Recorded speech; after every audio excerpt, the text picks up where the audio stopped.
আমরা এই গোপালগঞ্জকে দিল্লির কোন অঙ্গরাজ্য হিসেবে প্রতিষ্ঠা করতে দেব না। আমরা এই গোপালগঞ্জেই মুজিববাদের খবর রচনা করে খাবো। আমরা গোপালগঞ্জবাসীর কাছে অনুরোধ করব, তাদেরকে আহ্বান করব, এই সন্ত্রাসীদেরকে জায়গা দিয়ে আপনারা গোপালগঞ্জের পবিত্র ভূমিকে অপবিত্র করবেন না।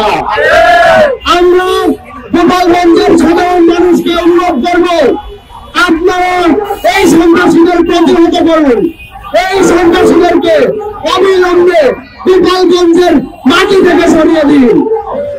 আমরা দেখেছি 5 বছর আগে দেশনেত্রী বেগম খালেদা জিয়া বলেছিলেন এই গোপালগঞ্জের নাম পাল্টে দেওয়া হবে, এবং যদি এই সন্ত্রাসীদেরকে, এই ছাত্রলীগদেরকে গোপালগঞ্জের মাটি থেকে আপনারা যদি প্রতিহত না করেন, তাহলে উচ্ছেদ না করেন, তাহলে সত্যি সত্যি গোপালগঞ্জের নাম পরিবর্তন হওয়ার সময় চলে এসেছে।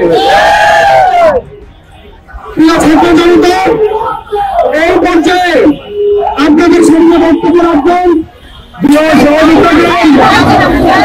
এইখানে দাঁড়িয়ে নতুন করে এক্সপ্লেন করার কিছু নেই।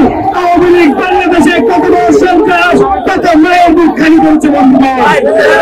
বন্ধুগণ, আমরা দেখেছি আজকে গোপালগঞ্জে যখন আমাদের সহযোদ্ধারা, জুলাই বিপ্লবীরা যায়, সেখানে আবারও সেই আওয়ামী লীগ, সেই সন্ত্রাসীদের মহড়া আমরা দেখেছি। বন্ধুগণ, আমরা খুবই হতাশ হয়েছি যখন রাষ্ট্রীয় প্রশাসন আমাদের বিপ্লবীদেরকে তাদের নিরাপত্তা দিতে ব্যর্থ হয়েছে। আমরা মনে করছি আওয়ামী লীগের বিরুদ্ধে, খুনিদের বিরুদ্ধে, চাঁদাবাজদের বিরুদ্ধে, সন্ত্রাসীদের বিরুদ্ধে আমাদের যে লড়াই, সেই লড়াই বাংলাদেশ পুনর্গঠনের একটি আদর্শ লড়াই, এবং সেই লড়াইয়ে ছাত্র জনতার পক্ষ থেকে, ছাত্রদের পক্ষ থেকে আমরা সবসময় মনে রাখবো, সজাগ থাকবো লড়াই করবো। বন্ধুগণ, আমাদের যে চলমান কর্মসূচি সারা বাংলাদেশের ব্লকের আমরা ঘোষণা করেছি।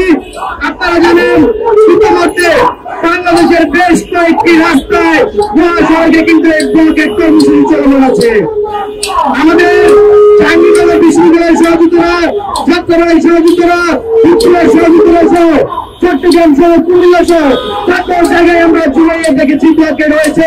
তার বেশিরভাগ জায়গায় ব্লকের চুরি হয়েছে এবং বাকি জায়গাগুলিতে ব্লকের উপস্থিতি চলছে।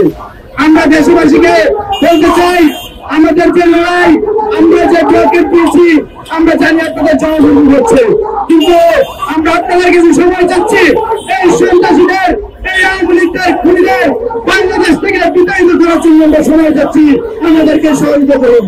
বন্ধুগণ, আর আমাদের আজকে যে শাহবাগ ব্লকের কর্মসূচি ছিল, সেই শাহবাগ ব্লকের কর্মসূচি আমরা কিছুক্ষণের মধ্যে সমাপ্ত ঘোষণা করবো। কিন্তু তার পূর্বে একটি আলটিমেটাম আমাদের পক্ষ থেকে, সেটি হচ্ছে আগামী 24 ঘন্টার মধ্যে যদি এই সন্ত্রাসী খুনিদের সাহসী অভিযানের মাধ্যমে তাদেরকে গ্রেপ্তার না করা হয়, রাষ্ট্রীয় আইনগত না করা হয়, তাহলে ছাত্র জনতা আমরা কঠোর আন্দোলন নিব।